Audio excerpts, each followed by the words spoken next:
প্রিয় তৌহিদি জনতা, আপনারা জানেন আজ সেই ৩৬শে জুলাই, যেই ৩৬শে জুলাই আমাদের প্রিয় শহীদ সাকিব আঞ্জুম এবং শহীদ আলী রায়হান ভাইকে হত্যা করা হয়েছিল।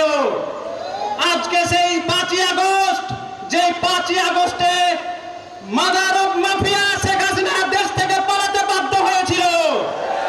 আপনারা জানেন এখনো বাংলাদেশে অনেকেই বাংলাদেশ ছাড়ার হুমকি দিচ্ছে।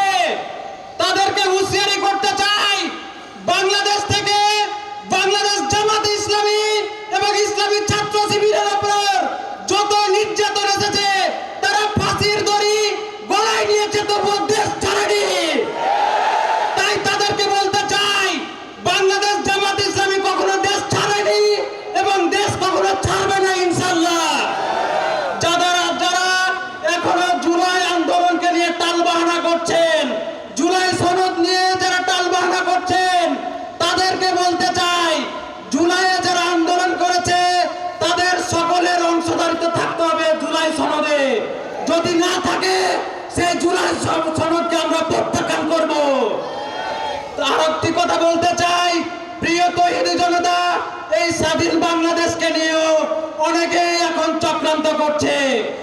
তাদের চক্রান্ত আমরা মোকাবেলা করবো ইনশাআল্লাহ। সবাইকে অসংখ্য ধন্যবাদ জানিয়ে আমার কথা শেষ করছি। আসসালামু আলাইকুম ওয়া রাহমাতুল্লাহ।